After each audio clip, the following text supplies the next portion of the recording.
বাড়িতে বোন আসা মানেই আম্মুর রান্না বান্না নিয়ে ব্যস্ত থাকা। আপুর যত পছন্দের খাবার আছে সবকিছু আম্মু রান্না করার ট্রাই করে। এই দেখো আম্মু আজকে আপুর জন্য তেহারি রান্না করছে, আর সাথে গরম গরম ইলিশ ভাজা। আমার বোন বিফ তেহারির সাথে ইলিশ ভাজা খেতে অনেক পছন্দ করে, তো দুপুরে সবাই মিলে একসাথে গরুর মাংসের তেহারি খেয়ে নিলাম। আর আজকেও আম্মুর হাতের তেহারিটা দারুণ মজার ছিল। এরপর রাতে খাওয়ার জন্য আম্মু পোলাও রান্না করছে, সাথে গরুর মাংস, চিকেন রোস্ট আরো অনেক। আর এদিকে আমি আমার ছোট ভাগ্নিদের জন্য কত কিছু নিয়ে এলাম। সত্যি বলতে কালকে ওরা চলে যাবে, তাই ভাবলাম তাদের জন্য কিছু খেলনা কিনে আনি, কারণ খেলনা পেলে আমার ভাগিনা ভাগ্নিরা অনেক বেশি খুশি হয়। আর আমার ভাগ্নি ভাগিনাদের জন্য সবসময় একই রকম দুইটা খেলনা আনতে হয়, নয়তো ওরা ভাই বোন একটা খেলনা নিয়ে মারামারি লেগে। এখানে আমি তাদের জন্য দুইটা হাঁসের খেলনা আনছি, আর এই সুন্দর সুন্দর খেলনাগুলো আমি আনছি বাবুই শপ থেকে। শুধু তাই নয়, এখানে আমি তাদের জন্য একটা টেন্ট হাউসও আনছি, আর সেটাও তোমাদের সাথে শেয়ার করবো একটু পরে। তার আগে এই ডার্ক স্লাইড গুলোকে আমি একটু সেটিং করে নিই। তোমরা ভাবতেও পারবে না এই খেলনা দুইটা কতটা সুন্দর। অলরেডি আমি একটা ফিটিং করে নিলাম, আর সবকিছু সেট করার পর এটা দেখতে ঠিক এরকম লাগছিল। আর এই প্যাকেটের মধ্যে কতগুলো ছোট ছোট হাঁস থাকে, তো আমি হাঁসগুলো প্যাক থেকে বের করে নিলাম। দেখো এই ছোট্ট হাঁসগুলো দেখতে কতটা কিউট। আর হ্যাঁ, এই গেমটি কিন্তু ব্যাটারিতে চলে, তো একটা একটা করে হাঁসগুলোকে এবার আমি বসিয়ে দিব। একটু পর হাঁসগুলো নিজে থেকে এই স্লাইডে চলতে থাকবে। আমার কাছে তো এই গেমটা খুবই সুন্দর লাগছিল।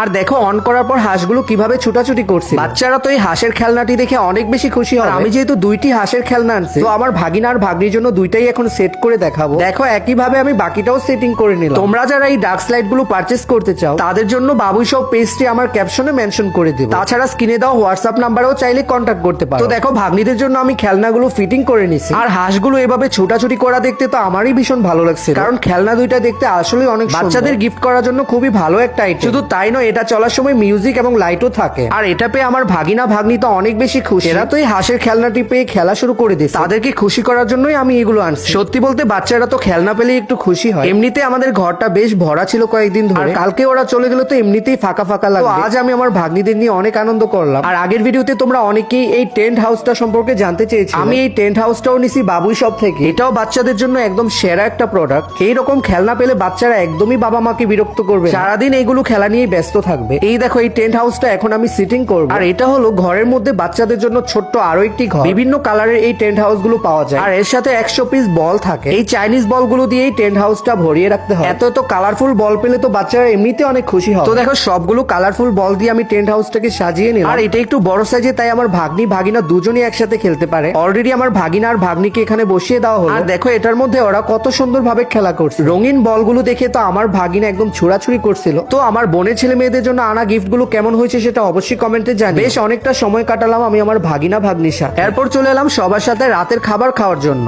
আজকে তো বাসায় পোলাও রোস্ট রান্না করা হয়েছিল। বরাবরই তো আম্মুর হাতের রোস্ট অনেক মজা হয়, আজকেও তার ব্যতিক্রম ছিল না। তো যাই হোক আমি শশা দিয়ে খেয়ে নিলাম। এরপর পোলাওর সাথে নিয়ে নিলাম ডিম ভুনা। যাই হোক ডিম ভুনা দিয়েও পোলাও খুব মজা করে